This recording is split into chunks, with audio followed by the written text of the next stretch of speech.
যে আমাদের মেয়াদ শেষ হয়ে গেলে বিচার শেষ হবে না, এই কনফিডেন্স নাই কেন? দাঁড়ান একটা মিনিট, আপনারা কি চান যে চার্জশিট গ্রহণ করে ফেলুক? এটা চান? আপনারা যেভাবে বলেছেন আপনাদের কনসার্ন আপনাকে পৌঁছে দিন। শহীদ হাদির জন্য আপনারা যেভাবে কণ্ঠ মিলিয়েছেন, এই কণ্ঠ সবসময় জাগ্রত রাখতে হবে।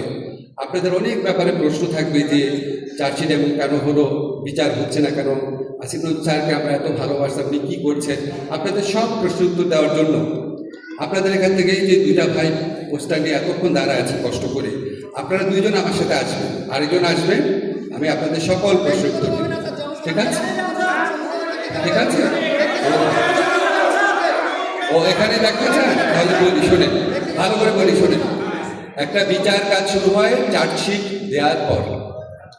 চার্জশিটটা দেয় হচ্ছে পুলিশ। পুলিশ হচ্ছে স্বরাষ্ট্র মন্ত্রণালয়ের আন্ডারে। চার্জশিট যখন দেয়, চার্জশিটটা যদি যে মামলাটা করেছেন ওনার যদি পছন্দ না হয়, তাহলে উনি নারাজি পিটিশন দিতে পারেন।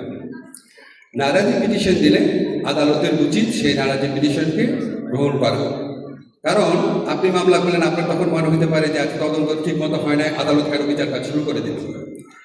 একবার এখানে আপনার যারা বাদী ছিলেন ওনারা নারাজি পিটিশন দিয়েছেন, ওনারা বলেছেন এই পুলিশের যে তদন্ত এটাতে ওনারা সন্তুষ্ট না। এখন আদালত এটা পুলিশের আরেকটা বিভাগের কাছে পাঠিয়েছে, স্পেশালাইজড একটা তদন্ত বিভাগের কাছে পাঠিয়েছে।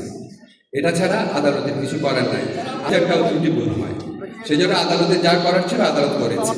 আমরা আমাদের মন্ত্রণালয় থেকে যা যা করার, স্পেশাল প্রসিকিউশন টিম করার, দ্রুত বিচার আদালতে এটা পাঠানোর সমস্ত ব্যবস্থা করেছি। যেদিন আপনার চার্জশিট অ্যাকসেপ্টেড হবে, আপনাদেরকে নিশ্চিত করে যাচ্ছি বিচার কার্যে বিন্দুমাত্র কালক্ষেপণ করা হবে না। আমার চার্জশিট যদি গৃহীত হয়, চার্জশিট গৃহীত হওয়ার পর সম্ভাব্য দ্রুততম সময়, আর আপনাদের এই কনফিডেন্স নাই কেন যে আমাদের মেয়াদ শেষ হয়ে গেলে বিচার শেষ হবে না, এই কনফিডেন্স নাই কেন? আপনারা পাচ্ছেন না কেন? কারণ আপনাদের দাঁড়ান একটা মিনিট, তাহলে আপনারা কি চান? দাঁড়ান একটা মিনিট, আপনারা কি চান যে চার্জশিট গ্রহণ করে ফেলুক? এটা চান? চান কিনা বলেন, হ্যাঁ বা না বলেন? চান? অবশ্যই। এই চার্জশিট করার দায়িত্ব, এই চার্জশিট করার দায়িত্ব পুলিশের। আপনাদের তো বললাম যেদিন চার্জশিট গৃহীত হয়ে যাবে, এরপর বিন্দুমাত্র প্রতিদিন কোর্ট বসবে, বিন্দুমাত্র কালক্ষেপণ করা হবে না, প্রতিদিন।